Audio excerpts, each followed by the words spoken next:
Salam untuk kita semuanya, berjumpa lagi dengan saya di channel Aritela Tutorial, tempat kita untuk berbagi informasi seputar informasi pendidikan dan informasi guru, serta informasi honorer dan informasi lain yang ada hubungannya dengan dunia pendidikan dan guru dan dunia honorer atau informasi yang relevan. Pada pertemuan ini, saya menyapa seluruh Bapak Ibu honorer setanah air Indonesia yang selalu setia melaksanakan tugas tanpa mengenal lelah dalam melaksanakan kegiatan pelayanan publik di instansi pemerintah pusat, demikian dengan instansi pemerintah daerah. Saya yakin bahwa Bapak Ibu honorer selalu semangat dan selalu dalam keadaan sehat walafiat. Demikian saya menyapa para fresh graduate yang ingin meniti karir menjadi seorang aparatur sipil negara. Silakan pantau informasinya terkait dengan pengangkatan atau pendaftaran CPNS 2024, demikian juga dengan P3K. Informasi terkini dimuat oleh jpns.com dan judul pendaftaran CPNS 2024 dan P3K 2024. Senaya menyampaikan desakan kiranya ada formasi khusus.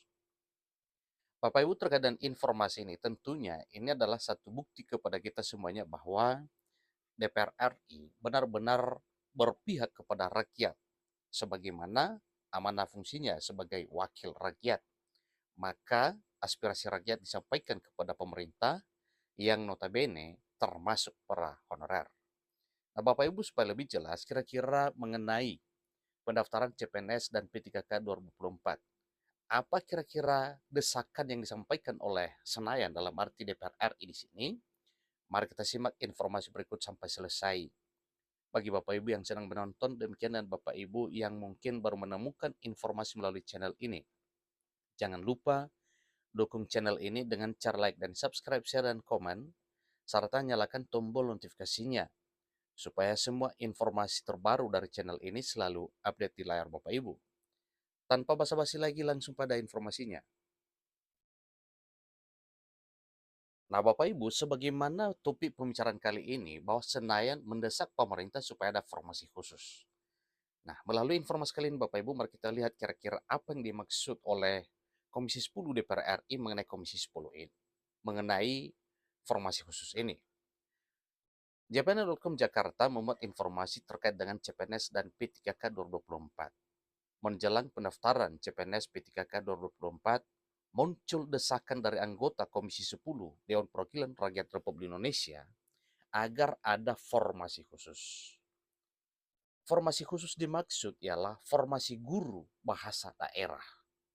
Tentunya ini adalah selain daripada formasi guru pada umumnya, maka diusulkan oleh Komisi 10 DPR RI supaya ada formasi untuk guru bahasa daerah. Anggota Komisi 10 Dewan Perwakilan Rakyat Republik Indonesia, Nurozi, menilai sekolah-sekolah di tanah air perlu menyediakan guru yang khusus mengajarkan bahasa daerah sebagai upaya memajukan bahasa daerah di Indonesia. Kebanyakan guru seni budaya yang mengajarkan bahasa daerah ini memang kurang mendukung upaya pemajuan kebudayaan, khususnya di bidang bahasa daerah. Ini kata Nuroji dalam rapat kerja dengan pemerintah untuk membahas RUU tentang bahasa daerah di Kompleks Parlemen Jakarta pada hari Rabu 3 Maret 2024, 3 April 2024. Jadi persoalan pentingnya keberadaan guru bahasa daerah juga sempat mendapat penekanan dari Wakil Ketua Komisi 10 DPR RI, Hetifah Saifuddin, yang mana beliau mengusulkan kepada Kementerian Pendidikan, Kebudayaan, Riset, dan Teknologi agar membuka formasi khusus guru bahasa daerah dalam pendaftaran CPNS 2024 ataupun pegawai pemerintah dan perjanjian kerja atau P3K di tahun 2024 tahun ini. Perlu dibuka formasi khusus bagi guru-guru bahasa daerah. Ini juga kami temukan aspirasi ini dari kunjungan kerja. Mudah-mudahan bisa tahun ini kita akomodasi, kata Hetifah dari Komisi 10 DPR RI. Menurut Bu Hetifah, hal tersebut penting dilakukan untuk melindungi dan melestarikan bahasa-bahasa daerah di Indonesia yang mulai rentan untuk punah. Tentu ini adalah satu hal yang perlu dipertahankan. Namanya bahasa daerah adalah satu kebanggaan daerah tersendiri. Lebih lanjut, Hetifah menyampaikan bahwa pelestarian bahasa daerah di tanah air terkendala oleh jumlah guru bahasa daerah yang sedikit. Bahkan pembelajaran bahasa daerah tidak dihadirkan secara khusus di sekolah, melainkan dimasukkan ke dalam mata pelajaran seni budaya. Nah, terkait dengan hal seni budaya, maka jelas yang dibahas mengenai budaya, maka bahasa daerah itu ketinggalan. Dalam rapat itu, Komisi 10 Dewan Perwakilan Rakyat Republik Indonesia dan pemerintah, dalam hal ini Kementerian Pendidikan, Kebudayaan Riset dan Teknologi, Kemendikbudristek, sepakat menunda pembahasan rancangan undang-undang atau RUU tentang bahasa daerah. Namun Komisi 10 Dewan Perwakilan Rakyat Republik Indonesia dan pemerintah sepakat untuk menarik RUU tentang bahasa daerah dalam proses pembahasan pada pembicaraan tingkat 1 dan akan dikembalikan pada pimpinan Dewan Perwakilan Rakyat Republik Indonesia, kata Ketua Komisi 10 Dewan Perwakilan Rakyat Republik Indonesia, Saiful Huda.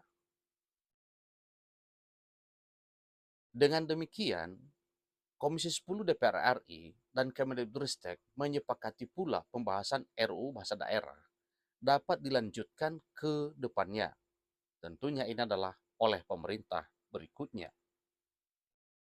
Sebelumnya, Mendikbudristek Nadiem Anwar Makarim menyampaikan pembahasan RUU tentang bahasa daerah secara seksama memerlukan waktu karena melibatkan berbagai pihak atau stakeholders, termasuk anggota masyarakat, pegiat bahasa daerah, pakar, akademisi, serta praktisi di dunia kebahasaan.